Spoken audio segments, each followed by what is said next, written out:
we're looking at a lowish dollar and lowish interest rates. So things pretty good for exporters out there? I think they are. They're one heck of a lot better than 18 months to 2 years ago when we were sitting at 86, 87 against the US dollar. At somewhere around 67, 68, and obviously we're an awful lot better. It's still worryingly high. Most people had expected us to be somewhere around 62 or 60, or averaging around 60. The Goldilocks figure, they're not too high, not too low value for the New Zealand dollar, is about 60 at the moment. And we're just worryingly above that. But we have a Reserve Bank that just is really out of tune with the rest of the world. You know, we've got negative interest rates in some countries. We've still got virtually zero inflation in New Zealand, and their target, their sole rationale for their existence is to keep the inflation rate between 1% and 3%, and we're below that. And we still have got an interest rate of 2.5%, which is the reason why the New Zealand dollar is where it is, because as other reserve banks or government banks around the world decrease the amount of interest they are going to pay, then money just flows into New Zealand. Just purely on a speculative basis, we're not borrowing, it just comes here because we've got better interest rates than anywhere else. So it's the economy benefits to a degree because of that? Well, the money's here, but it's not buying anything, it's not selling anything. But it is having a negative effect on those people who are selling, and a positive effect on those people who are buying in terms of buying imported goods. But New Zealand tends to get its money by selling goods, and of course the higher the dollar is, the less money is returned to spend in the local supermarket or corner shop. TPP, I'm excited about it. It is a good thing, isn't it? I think it's a very good thing, and I'm not quite sure where all the opposition is coming from, whether it's rent a crowd or what. I just cannot handle it.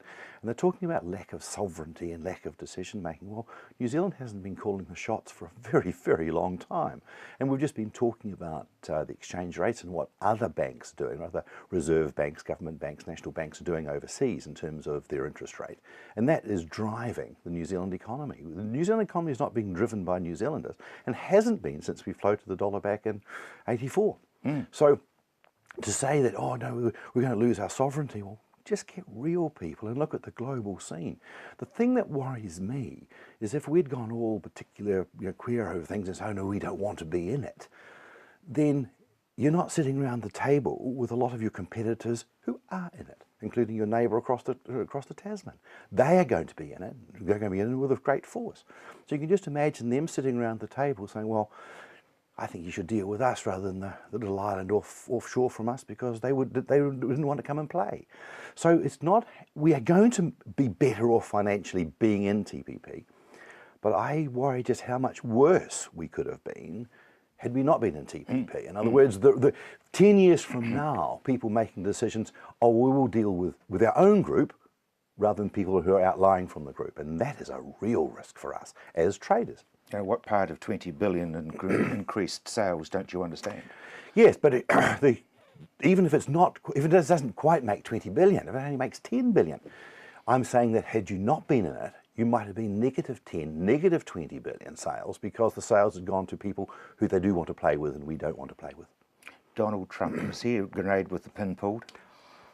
Oh, I had 40 students from Delaware University at our place a couple of 3 weeks ago, and I just threw the question open to them as I do these things, and said, how are you going to like your new President Trump? Well, Delaware being a big Democrat state, they just said, well, if he's in, we're leaving. We'll just immigrate for 4 years and come back when he's gone.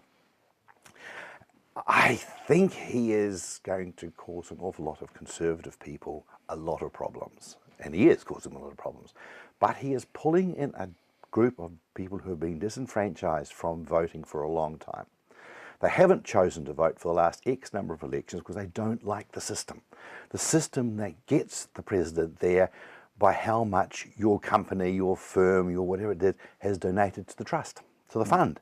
And of course that's payback. It has to be paid back. There is no such thing as a free lunch. And that's what they're liking about Trump. He says, I've got the money. I'm not going to ask anyone for money. I'm not going to accept money from anyone. You'll accept me as I am, and therefore I will not have to kowtow or pay back favours when I'm in office. And the people of America are really loving that. I've got a wine tasting trip coming up into the Midwest states in the middle of the year, and it's going to be fascinating talking to customers over a wine tasting what they think is going to happen in November, because that's really red country in the middle there, and it could be quite interesting to get the response. Very fascinating, very fascinating. For a wee while ago, I thought if Trump was the Republican nomination and Hillary was the Democratic nomination, that he would convincingly beat her. But I'm not so sure now. I'm not so sure. Yeah, it's going to be. I mean, I'm fascinated by the fact that the whole of New Zealand is sort of watching very well, closely. it may have a lot of bearing on us. We don't know what it's going to do to the dollar. Goodness knows what it's going to do to the dollar. It was going to do lots of things in the world. I don't think the wall is going to stop any trade for us, because I don't think we'd crossed border a trade there. But it's going to be fascinating. I think the next 6 or 8 months are going to be absolutely fascinating watching American politics, because it's so different. We've got to talk about Hayden Paton briefly. Oh, phenomenal. Just a great performer. Okay, the best he could have been was 4th, but he had little niggly mechanical problems the whole way through. The car's obviously going reasonably well. Obviously those VW things are just just that tantalising bit too quick. But he's doing a good job. It wasn't his target event. He didn't, because he wasn't in the A team. He was just running for the second team. So he and the management had not targeted that he would do particularly well at that event. So they chose Thierry and Danny instead. But he still did very well. 5th overall is not to be sneezed at. And I suspect that when he gets back to Europe, we should see some very, very good times coming in. He is definitely targeting a win this year. Targeting a win, that would be great for New Zealand. Oh, phenomenal. Phenomenal. And he is such a good ambassador for New Zealand. He speaks well. He's not full of his own importance. Yeah. Just a great ambassador for sport. The boy from Geraldine. The boy from Geraldine, exactly. Well done. Great, thanks very much indeed.